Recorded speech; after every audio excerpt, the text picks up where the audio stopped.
बंगाल का जो आंकड़ा अभी तक, क्योंकि हम फेज वाइज आपको दिखा रहे हैं, उस फेज वाइज आंकड़े के अनुसार भारतीय जनता पार्टी 100 सीटों से केवल 4 सीट पीछे रह गई है। 96 सीटों पर भारतीय जनता पार्टी 5 चरण के जो एग्जिट पोल हैं उनके अनुसार। लेकिन तृणमूल कांग्रेस की तरफ से मिल रही है कड़ी टक्कर। तृणमूल के खाते में 82 सीटें एग्जिट पोल के अनुसार जाती हुई दिख रही है। 292 में से 180 सीटों पर यह एग्जिट पोल है जो इस समय आपके सामने है। लेफ्ट प्लस के पास 1 और अन्य के पास 1 सीट जाती हुई दिख रही है।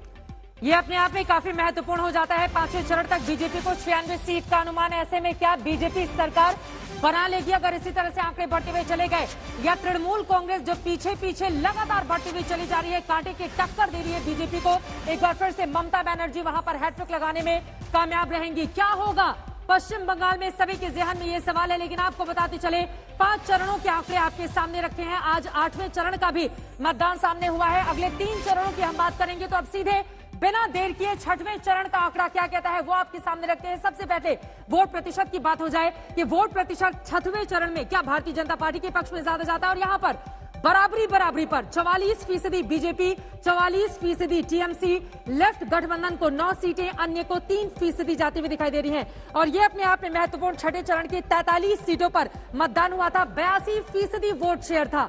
अब इतना बड़ा जो वोट वहां पर पड़ा है वो किसके पक्ष में? सीटों को अगर हम कन्वर्ट करें तो यहां पर फायदा दे पाएगा, ये अपने आप में महत्वपूर्ण है। लेकिन आपको बताते चले 2016 में शानदार प्रदर्शन यहां पर टीएमसी करती हुई नजर आई थी। 2016 का उसका आंकड़ा 43 में से 32 पर जीती थी। कांग्रेस पार्टी 7 पर, सीपीआईएम 3 पर, बीजेपी का खाता तक नहीं खुला था। लेकिन 2019 में बीजेपी ने बाजी पलट दी थी। बीजेपी 19 सीटों पर अपनी लीड ली हुई थी, टीएमसी 24 सीटों पर।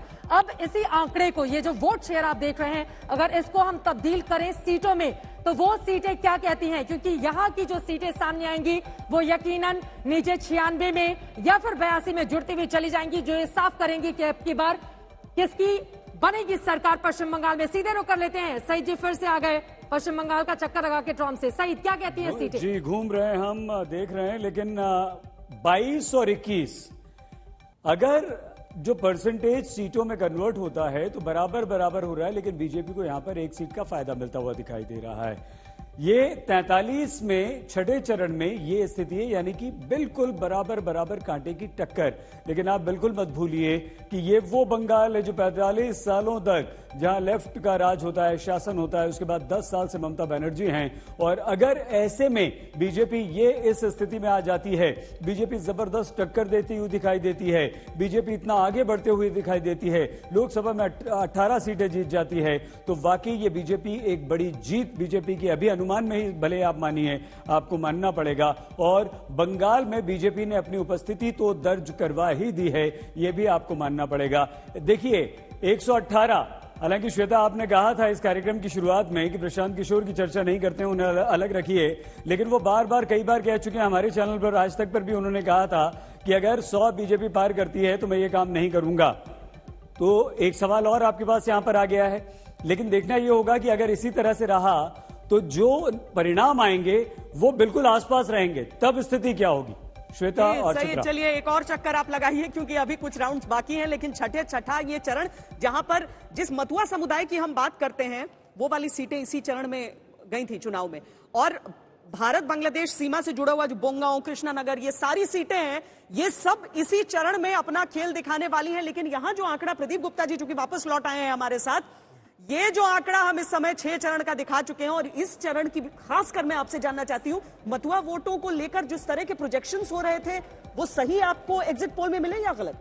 नहीं, मथुआ वोटों के प्रोजेक्शन की जहां तक बात है तो मथुआ वोट ने हमारे एग्जिट पोल के अंदर बीजेपी को अधिक संख्या में वोट किया है बनिस्बत टीएमसी के।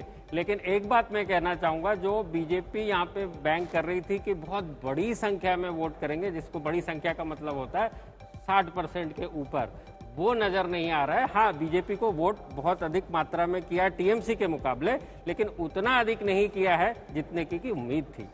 और यहाँ पर दर्शकों के लिए एक चीज और बता दें, ये जो आंकड़ा आप देख पा रहे हैं, बीजेपी को सरकार बनाने के लिए 147 सीटें चाहिए, 118 के हिसाब से 29 सीटें उसको और चाहिए।